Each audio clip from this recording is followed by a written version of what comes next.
welcome to another explainer from all of us here at Restoring the Mind. We're all about diving into complex ideas from really compelling articles. And today, we're tackling a big one that asks a pretty provocative question. Has our political system become more about performance than, actual participation? You know that feeling, right? Like you're watching a show with actors and scripts. Well, the article we're breaking down today argues that this isn't just a hunch, it's actually a feature of the system.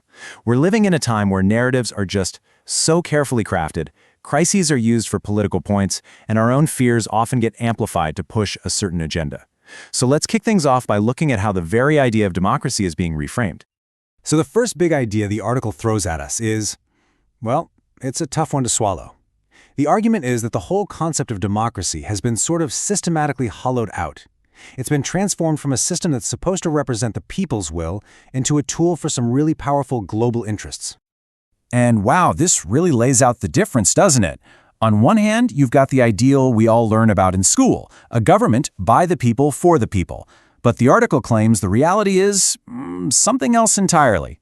It says that political systems today are often just aligned with corporate and geopolitical agendas that are playing out on a massive global scale.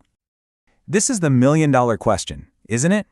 The article suggests that while we all celebrate the ritual of voting, it's this big symbol of freedom, the real decisions are often made way, way far away from the ballot box, in rooms and meetings that we, the public, never get to see.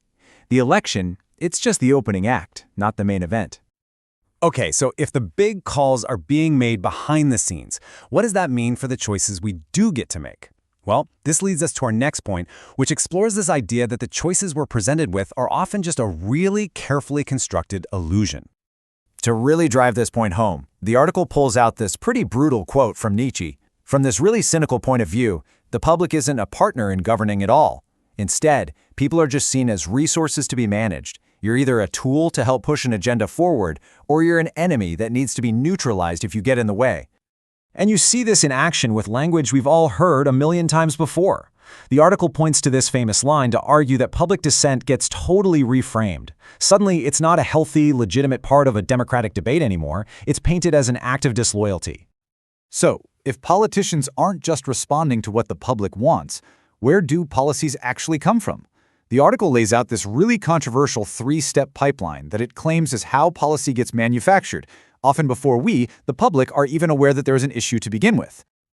Let's actually walk through this. So it all starts with think tanks, right? And they're often funded by very specific corporate interests. They put out research that basically frames the whole debate. Then, that research gets handed over to corporate law firms, who turn it into dense, detailed legislative language. And then, only at the very end of the process do the politicians step in. Their job? To sell this prepackaged proposal to us. The key takeaway here is that they become the face of a policy they didn't even create. Now I know that is a really bold claim, and I'm super curious, what do you think about it? Does it sound plausible? Let us know in the comments. But that's just one piece of the puzzle. The next piece, according to the article, connects this whole policy pipeline to the actual people who move between public office and private industry. Yeah. The article argues that the thing that really cements this connection between government and private power is a mechanism that you might have heard of. It's known as the revolving door. This is that classic cycle where public officials leave their government jobs and walk right into high-paying positions in the very same industries they used to regulate. It's a system that, the article claims, makes governance serve outside interests instead of the public. And to make this really concrete, it points to a case study from Pakistan, noting how many former rulers go live abroad, often in London, after they're out of power. This is presented as kind of a symbol of where their true loyalties might actually be. Now, to make this point about the state of democracy even more vivid, the article uses this fantastic metaphor. It's a well-known story that it calls the parable of the dead horse, and it applies it directly to the situation in Pakistan. So I want you to picture this. The federal cabinet is all gathered in a big room, and right there in the middle of the room is a horse. The horse's name is democracy, and it is very, very clearly dead. But here's the thing. The problem isn't the horse itself. The problem is that no one in the room is willing to admit it. So instead of stating the obvious, the ministers all start proposing these solutions. One says, let's just feed it some more fresh grass. Another one suggests, maybe it just needs more water. Someone else chimes in, no, the problem is the rider. Let's get a new one.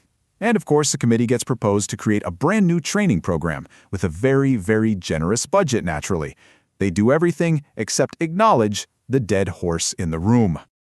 And here is the punchline of the whole parable. Eventually, they all come to an agreement.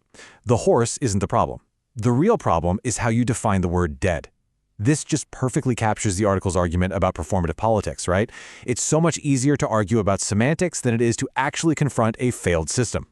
So the article uses this story to argue that Pakistan's democratic structure isn't failing because the idea of democracy itself is bad, but because its supporting institutions have been completely weakened over decades.